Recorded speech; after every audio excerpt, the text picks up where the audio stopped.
Hello everyone. Department की तरफ से एक इम्पॉर्टेंट एडवाइजरी आई है रिलेटेड टू आईएमएस ऑन 8 अक्टूबर को।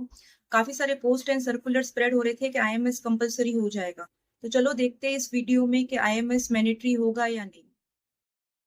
काफी सारे पोस्ट सर्कुलेट हो रहे थे related to incorrect information regarding GST में, स्पेशली आईएमएस के रिलेटेड कि आईएमएस जो है वो मैंडेटरी हो जाएगा।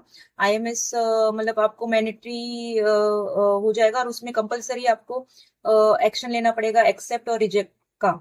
लेकिन डिपार्टमेंट ने 8 अक्टूबर को एक एडवाइजरी जारी की है जिसमें उन्होंने क्लियरली मेंशन किया है कि no changes in O2 population of ITC, मतलब जो भी आईटीसी है will continue to auto populated from GSTR 2B से to GSTR 3B में without any manual intervention, which means के जो भी आईटीसी जो पहले भी जैसे GSTR 2B से auto populated होके आता था एंड देन वो GSTR 3B में जाता था, तो अभी भी मतलब वैसे ही होगा, उसमें कोई भी चेंजेस नहीं है।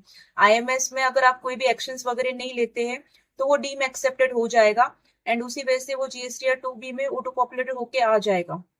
तो जो भी मतलब इंफॉर्मेशन और पोस्ट आ रहे थे कि आईएमएस मैंडेटरी हो गया है, तो वो मतलब गलत पोस्ट है। मतलब डिपार्टमेंट ने उसको क्लेरिफाई कर दिया है। जैसे कि मतलब हर बार की तरह जैसे कि जो जीएसटी 2B है वो 14th of every month generate होता था एंड उसी वजह से जीएसटी 3B फाइल होता था। तो अगर आईएमएस में अगर किसी को भी अगर कुछ भी चेंजेस करने होते थे तो वो जीएसटीआर 3B के पहले चेंजेस कर सकता था एंड जीएसटीआर 2B जो है वो वापस से रीजनरेट कर सकता था। तो अभी भी मतलब वो वैसा ही होगा। अगर आपको भी अगर मतलब कुछ भी चेंजेस वगैरह करने हैं तो जीएसटीआर 3B जब तक फाइल नहीं किया तब तक आप आईएमएस में कोई भी जो इनवॉइस वगैरह है वो एक्सेप्ट रिजेक्ट कर सकते हैं, वापस से जीएसटीआर 2B की जो समरी है वो वापस रीजनरेट कर सकते हैं। तो अभी मतलब कोई भी मतलब मैंडेटरी नहीं है कि आपको मतलब आईएमएस में कंपलसरी एक्सेप्ट और रिजेक्ट करना है। अगर आपने कुछ भी एक्शन नहीं लिया तो वो डीम एक्सेप्टेड हो जाएगा।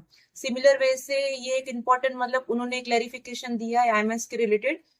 And secondly credit note related भी एक अपडेट आया है कि अक्टूबर मंथ के रिटर्न से क्रेडिट नोट में भी आप जो है एक्शन ले पाएंगे। मतलब पेंडिंग एक्शन का पहले ऑप्शन नहीं आता था, तो अभी क्रेडिट नोट में ये ऑप्शन आपको दिखेगा।